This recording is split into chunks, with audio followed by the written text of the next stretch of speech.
මගේ නම කාංචනා. මට වයස 40යි. කන්නාඩි ඉස්සරහට ගිහින් මගේ රූපය දිහා බලාගෙන ඉද්දි මටම හිතෙන්නේ මම දැන් වයසයි කියලා.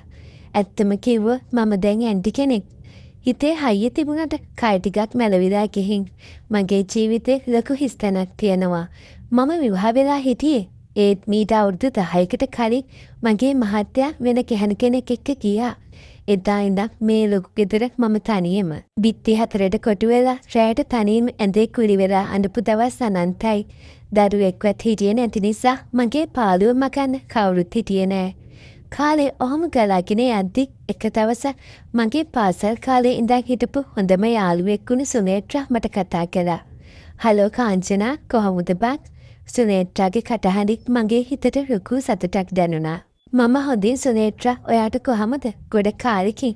මට පොඩි උදව්වක් ඕන වෙලා බං කතා කරේ. මගේ පුතා මලිත් ඉන්නවනේ. එයාට ටවුන් එකේ කම්පියුටර් කෝස් එකක් සෙට් වුණා. අපේ ගෙදර ඉඳන් යන්න ගොඩාක් දුරයි. ඔයාලගේ ගෙදර ඉඳන් ළඟ නිසා පුළුවන් නම් සතියකට විතර පුතාව ඔයාලගේ ගෙදර නවත්ත ගන්න පුළුවන්ද?" මම දෙපාරක් හිතුවේ නෑ. මේ පාළු සහනක් වගේ තියෙන ගෙදරට කවුරු හරි එනවා කියන්නේ මට ලොකු සතුටක්. "අප්පා ඕක මොකක්ද බා? මම මේ තනියම ඉන්න එකේ ඕන තරම් ඉඩ තියෙනවා. එවන්න පුතා, මම බලා ගන්නම්." "Thank you Kanchana. මම හෙට උදේම පුතාව එක්කන් එන්නම්."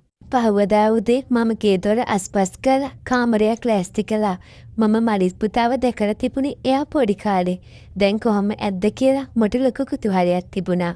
ත්‍රීවිල් එකක් ගේට්ටුව ගාව නතර කරන සද්ද ඇහුණම මම එළියට තිව්වා. සුනේත්‍රා ඉස්සර වෙලා බැස්සා. ඊට පස්සේ එයාගේ පිටිපස්සෙන් බැස්ස තරුණයා දැකලා මං ගල් ගැහුණා. මම හිතාගෙන හිටියේ පොඩි කොළු ගැටෙක් එයි කියලා. ඒත් එතන හිටියේ අඩි 6ක් විතර උස හොඳට වැඩුණු සිරුරක් තියෙන කඩවසන් තරුණයෙක්. එයාගේ අත්තර නහර ඉලිප්පිලා පේන්න තිබුණා. චින්ගියෙන් හදාගත්ත හොඳ ශක්තිමත් ඇඟක් එයාට තිබුණේ. මම පුදුම වෙලා එයා දිහා බලාගෙන හිටියා. "කාංචනා, මේ ඉන්නේ මගේ පුතා මලිත්. අඳුරගන්න බැහැ නේද?" සුනේත්‍රා hina වෙලා ඇහුවා. "අම්මෝ, ඔව් පුතා ගොඩාක් වෙනස් වෙලානේ. මම හිතුවේ නැහැ මෙච්චර උස මහත් ඇති කියලා. එන්න ඇතුළට එන්න." මලිත් මම දිහා බලලා ලස්සනට hina වුණා. "කොහොමද ඇන්ටි?" අම්මා ඇන්ටි ගැන නිතරම කියනවා. ඒ කටහඬ ගැඹුරුයි. පිරිමි පෞරුෂයකින් පිරලා තිබුණා. මම ඕන්ව සාරේ වාඩි කරවලා තේ හදන්න ගියා. සුනේත්‍රා ටික වෙලාවක් කතා කර කර ඉඳලා යන්න ගියා. "පුතා, මේක තමයි කාමරේ. වොෂ්රූම් එක අර පැත්තේ තියෙන්නේ. මොනවා හරි ඕන වුණොත් මට කියන්න. මම කුස්සියේ ඉන්නේ." "හරි ඇන්ටි, තැන්ක් යූ." මම කුස්සියට ගිහින් දවල්ට උයන්න පටන් ගත්තා. ඒත් මගේ හිත තිබුණේ කාමරේ හිටපු මලිත් ළඟ. අවුරුදු ගානකින් මේ ගෙදර පිරිමියෙක්ගේ හුස්ම හඩක්වත් ඇහිලා තිබුණේ නැහැ. ටික වෙලාවකින් මට හිතුණා එයාට බොන්න මොනවා හරි හදාගෙන යන්න ඕන කියලා. මම දොඩංගිෂ එකක් හදාගෙන වන්දේසියක තියාගෙන සාලට ආවා. මම එතනට එනකොට දැක්ක දෙයි මගේ අතේ තිබුණු වන්දේසිය හෙළ වුණා. මලිත් සාලේ සෝෆා එකේ වාඩි වෙලා හිටි ටී-ෂර්ට් එක නැතුව. එයා ෆෑන් එක දාගෙන ෆෝන් එක ඔබ හිටියා. මම ඇසිපිය නොහැව බලාගෙන හිටියා. අවුරුදු ගානක් හිර කරගෙන හිටපු මැයිලා කියලා හිතපු මගේ හැඟීම් එකපාරටම ඇවිස්සෙන්න ගත්තා. මගේ හදවත වේගයෙන් ගැහෙන්න ගත්තා. මලිත් මම එනවා දැකලා ටිකක් කෙලින් වුණා. "Aunty, sorry. මම ෂර්ට් එක ගැලෙව්වා රස්නේ නිසා." කමක් නෑ පුතා. ගෙදරනේ. මම මේ බීම් එකක් ගෙනාවා." මම වෙවුල නැති බීම් එක යාට දික් කළා. එයා මගේ අතින් වීදුරුව ගන්නකොට එයාගේ ඇඟිලි මගේ අතේ කෑවුණා. මට කරන්ට් එකක් වැදුණා වගේ දැනුනේ. එයා එක හුස්මට බීම් එක බිව්වා. "ෂා, හරිම රසයි ඇන්ටි. Thank you."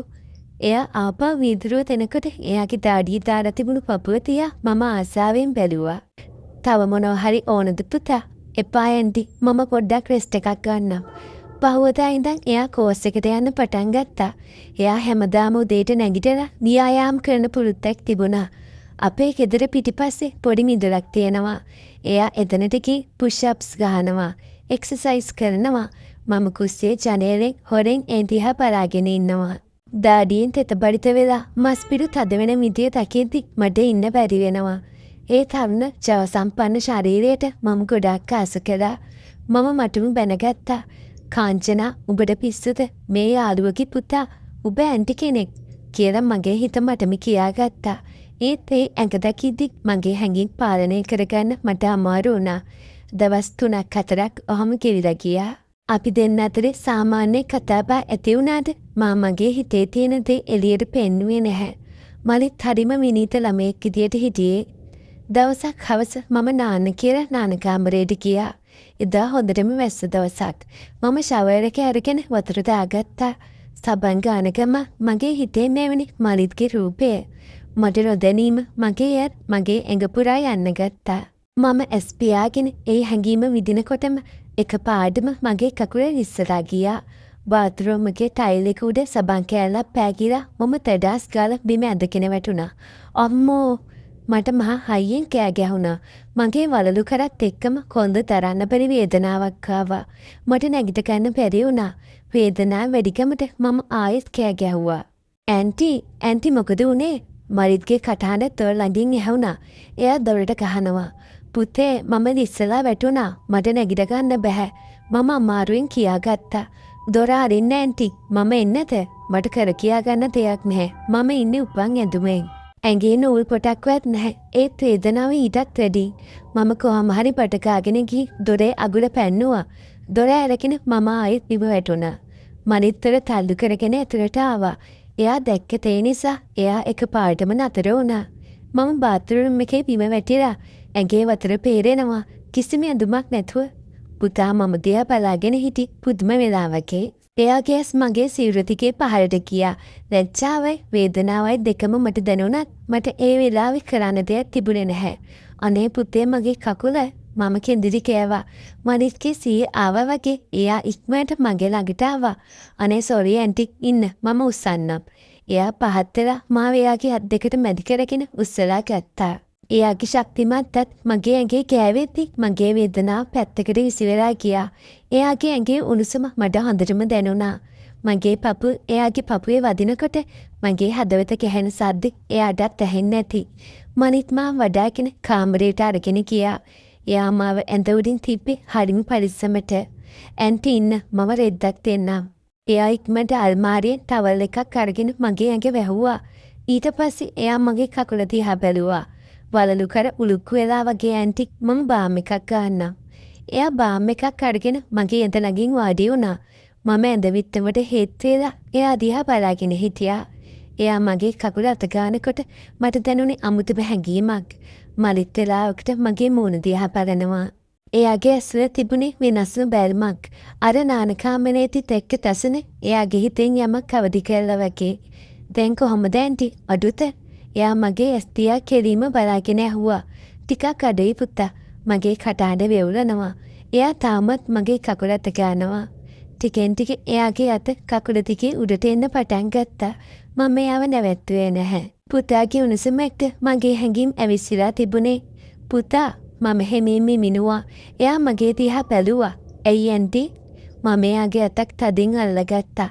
මට තවත් මේ හැඟීම් හිර කරගෙන ඉන්න බෑ. මම තීරණය කළා. මගේ හිතේ තියෙන දේ කියන්න. ලැජ්ජාව පැත්තක තියලා මම ගැහණියක් විදියට කතා කළා. මට හරි පාළුයි පුතා. මම ගොඩක් කාලෙකින් තනියම හිටියේ. ඔයාව දැක්ක දවසේ ඉඳන් මගේ හිතේ අමුතු ආසාවක් ඇති වුණා. මරිත් පුදුම වෙලා වගේ බලන් හිටියා. ඒත් එයා අතහකට ගත්තේ නැහැ. ඇන්ටි මොනවද මේ කියන්නේ? මට පරිම තැන පුතා කියන්නේ. පුතා කැමති නම් මගේ ළඟට එන්න. මගේ මේ පාළුව මකන්න. එයා මොහොතක් නිහඬව හිටියා. එයාගේ හුස්ම ගැනීමේ වේගය වැඩි වුණා. මම එයාගේ අත අරගෙන මගේ පපුවටින් තියාගත්තා. මගේ හදවත ගැහෙන වේගය එයාට දැනෙන්නේ නැති. එයා මුලින්ම පුදුම වුණත් පස්සේ එයාගේ ඇස්වල තිබුණු ආශාව මම දැක්කා. තවුන පිරිමියෙක්ගේ ආශාව එතන තිබුණා. ඇන්ටි මාත් ඇන්ටිව දැක්ක වෙලාවෙ ඉඳන් හිතුවේ එයා වාක්‍ය සම්පූර්ණ කරේ නැහැ. ඊට පස්සේ එයා මගේ ළඟට ආවා. එයාගේ ශක්තිමත් ඈත් අතරේ මගේ සිරුර හිර වුණා. අවුරුදු ගාණක් හිර කරගෙන හිටිය හැඟීම මම ඒ වෙලාවේ නිදහස් කළා. මම එයාගේ පිට අත ගන්නකම එයාට මාව පාර දුන්නා. අපි දෙන්න ඇයිරයි ගොඩාක් කියලා ආදරය කළා. මරිත් මට තැනෙන්න ඇරියා. මම තාමත් ලස්සන ආශාවන් තියෙන ගැහණියක් කියලා. එයාගේ තරුණ ජවයත් එක්ක මම ආයෙත් තරුණ වුණා වගේ දැනුණා. මගේ මුළු ජීවිතේම තිබුණු පාළුව හුදකලාව ඒ මොහොතේ නැති වෙලා ගියා. බහුවදා උදේ මම හැරෙනකොට මලිත් තාමත් මගේ ළඟ නිදාගෙන හිටියා. එයාගේ මූණ දිහා බලද්දි මට ලොකු සෙනෙහසක් වගේම සතුටක් දැනුණා. මේක වැරදි කියලා සමාජයේ කියයි. ඒත් මගේ හිතට දැනුණු සතුටට වඩා වෙන දෙයක් මට වටින්නේ නැහැ. පුතත් මාත් එක්ක ගොඩාක් සතුටු වුණා කියලා එයාගේ මූණෙන් පෙනුණා. මේ සති ඉවර වෙලා එයා යාවි. ඒත් මේ මතකේ මගේ හිතේ සදාකාලිකව තියේවි. මේ වගේ කතා කියවන්න කැමති අය අපේ සබ්ස්ක්‍රයිබ් කරගෙන යන්න. මේ කතාව ලස්සනයි නම් ලයික් එකක් කමෙන්ට් එකක් දාගෙන යන්න අමතක කරන්න එපා.